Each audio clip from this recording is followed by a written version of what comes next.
This is the Reds POSTCAST, your instant game reaction for the Cincinnati Reds. Part of the Locked On Podcast Network, your team every day. Woo! Good afternoon, Reds fans, and welcome to another edition of the POSTCAST brought to you by Locked On Reds and the Locked On Podcast Network, now the #1 sports podcast network in America. My name is Tim Daniel. I am a lifelong Reds fan. I've been podcasting about this team for 6 years, and in my second season here at Locked On, I want to thank you so much for spending some time with me as we talk about the Cincinnati Reds having a come-from-behind win. Yes, a come-from-behind win today in Minnesota, 5-4. If you're just checking my show out for the first time, welcome. We're so glad to have you. Please be sure to hit that notification button here on YouTube so you can only get my show after each and every single Reds game, but get Jeff Carr and Stephen Offbaker Monday through Friday as well. On today's show, we're going to discuss the fact that we had clutch hitting today, and that has not been a thing we've seen a whole lot of this season, so we're going to talk about that. We're going to I think it's time to be a little worried about Andrew Abbott. We're going to discuss his start. And then we're going to finish out the day talking about our good friend and yours, Eugenio, with some more hits. But this episode today is brought to you by our friends over at Game Time. Download the Game Time app, create an account, and use code LOCKEDON for $20 off your first order. Hey, let's go ahead and let's get started. This is what you'll be talking about. Can you believe it? So the Reds go into the seventh inning down 4-2. Let's go through this. How many times they were down 2 runs today? Bottom of the first, Minnesota scores 2 runs. Bottom of the third, Minnesota scores a run to make it 3-1. And then bottom of the fifth, Minnesota makes it 4-2. And the Reds still won. Now 10-0 in games decided by 2 runs or less. That's something that just makes everything really impressive to see how good this team can play in a really tough situation like that, where Andrew Abbott doesn't have his best stuff. And then we go and see the Reds kind of put that together. Let's talk real quick about those last 3 runs. So just kind of huge moments for the Reds that kind of just made this game, not necessarily out of hand, obviously, but some big jump outs. So Tyler Stephenson today, let's talk about him first. Actually has the sac fly in the second, and then has the RBI single in the fourth that scores Gino to make it 3-2. So that was a huge day for him. And then Elly, really nice single up the middle, brings in Rhys Hines. Rhys Hines finally got a hit today. So, we can celebrate that, obviously. And then we get that really weird play where Rhys Hines flies into a sac fly, and it actually ended up working. So Matt McLain tries to take second to make sure that Gino scores. That ends up being really big and makes it 4-4. And they get, obviously it's a double play. They go on. And then Dane Myers in the 9th inning with another RBI single to make it 5-4. So he now has 2 game-winning hits on this young season already. Should we start talking about Dane Myers a little more? I talk about Dane Myers a lot, obviously. But that so far today feels like he just really kind of makes plays happen there. So really nice to see him come through there and put that together for the Reds as well. But just the fact that we finally saw clutch hitting from this team. And we haven't seen that really at all this year. Very rarely, I should say. But today we get 3 big clutch hits there in the 7th, 8th, and 9th inning to take the lead in this game and hold on to it. They don't have the lead till the 9th inning and find a way to win this game. And I really appreciated what Cowboy said when he said that, this team kind of has there's teams that win these games and teams that lose these games, in the sense that, once you've won a couple of them, you just feel like you can really take care of this. You can really come back and win this game. And then he said, early last year's Reds team, they would not win games like this. And I think he's right. I feel like this team has really found some new confidence in themselves, and you can really see just how nice it is for that case. Other guys I want to make mention, Will Benson had a hit today and a walk, so that was a nice day for him. Sal Stewart and Elly De La Cruz. Can we go a day where we don't talk about those guys? I don't think so, but 2 hits today as well. Elly has an RBI. Sal Stewart has a run scored today and a walk. So nice to see those guys continuing to do what they're doing. Nathan Lowe today has 2 hits and goes 2 for 4. Didn't play the best first base by any means, but I know the 2 throws he had to make to second base were pretty difficult. So that kind of says a lot too. But I felt like this was a really big day for the Reds as they try to make things move forward. And now we got to kind of talk about Andrew Abbott. And I don't want to spend a whole lot of time on the negative part of things, but I do want to get to the turning point in the game, which I think really was the bullpen as well. Time to reveal where the game was won or lost. It's the turning point. We have Reds fans hanging out in Nashville today. I had the Cavs show earlier today, and they won game 1 of their series with the Raptors.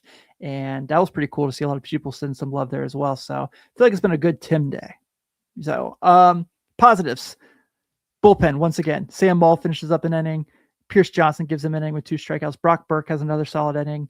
Kyle Nicholas. Did anyone have Kyle Nicholas on their bingo card having a big moment? Strikes out the side in the 8th inning. And then the 9th inning, Tony Santillan locks it down with 2 strikeouts. So that part was really awesome. I do want to get to Andrew Abbott real quick. He does settle down a little bit after the first inning, just wasn't himself. And I'm really starting to be worried about what they're getting from him right now. So a 5.84 ERA, you are what you are when you see that. I know ERA is not necessarily the most correct stat by any means for a pitcher, but got a lot of concerns about what they're seeing from him right now. So he's walking a lot of guys. He is getting strikeouts. Like today, he had 3 strikeouts and 3 walks, but also had 3 earned runs, gave up 4 runs total. So that's not promising. A 1.74 whip. If you want to put that in context of where he's at normally, he's got a 1.27 on his career. In 24 2/3 innings this year, he only has 15 strikeouts. He's had the last 2 outings, he hasn't made it to the 5th inning. Thankfully, the bullpen has been there to pack it up. Williams says it here. Bullpen's the best ERA in the bigs right now with a 2.44 as a group. But I think Andrew Abbott's going to be fine. It's just taking a little longer to get him there. And I feel like the Reds really kind of need him to step that up pretty soon. And I think we can all agree that he has what it takes to do just that. I'm not going to poo-poo on a bad day for him when the Reds really won this game. And so I really like to see it. But you know what I really like to see? More Eugenio Suarez moments. Let's get to Gino right after this. MLB season is back and you can feel it. Fresh starts, big expectations, and that first crack of the bat. Whether it's a breakout rookie or a division race that goes down to the wire, there's nothing like being in the ballpark for it. The only problem is getting tickets can feel like a grind. Long queues, surprise fees, prices jumping at checkout. Not to worry, that's where Game Time comes in. Game Time is the app that gives the fans the advantage with constant innovation. It's how you unlock amazing tickets and experiences in just a few taps. I use Game Time for Reds games. I use Game Time for Cavs games. I use Game Time to go to concerts. It's my favorite thing. If they could do it for movies, I'd probably do it for movies, honestly. It's so simple to use because the Game Time guarantee means you get 100% authentic tickets delivered on time at the best price. And here's the best part. Fees are included in the price you see. So what you see is what you pay. Period. The seat view feature is huge. You get a sweet panoramic view from your seat that you choose there. Zone deals are cool too. Say you like a seat, say you like a section of the ballpark, don't really care where your seat is. You pick zone deals, Game Time picks the seats, and you save on that. And you can follow your favorite team and get alerts when new deals drop. So say you're thinking, I want to go to the Reds game when they're back in town after this Tampa series next weekend.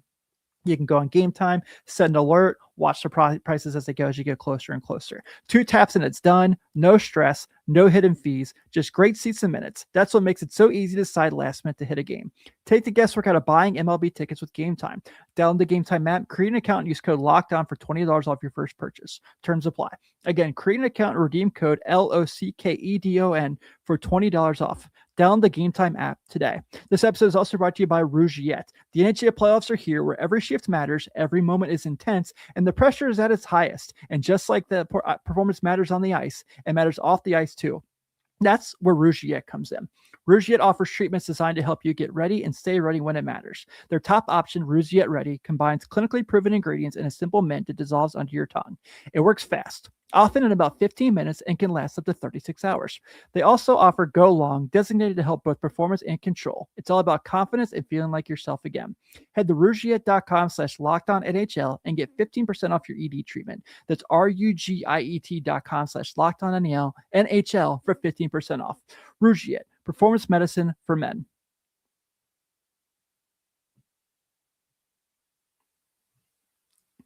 I want to give a quick shout out to our everydayers here on the postcast as we thank you all so much for spending some time with us. We always love talking with you, especially after a really nice Reds win. If you are just checking the show out for the first time here on YouTube, please be sure to subscribe to Locked On Reds and hit that notification button or your podcast app of choice. You not only get my show after each and every game, but you get Jeff and Steve Monday through Friday on Locked On Reds as well. And don't forget, we have the Everydayer Club, $5 a month or $50 a year. You get access to ad-free episodes and you get our private Discord chat. We're in there all the time talking Reds baseball with you. All right, let's do a group here. Let's do a group for Locked On Player of the Game. This is the Locked On Player of the Game. How about that bullpen coming through yet again today? Bullpen's been so good all year, and I don't know what more you can ask from them. From Sam Moll all the way down to Tony Santillan, they go 4 1/3 shutout innings.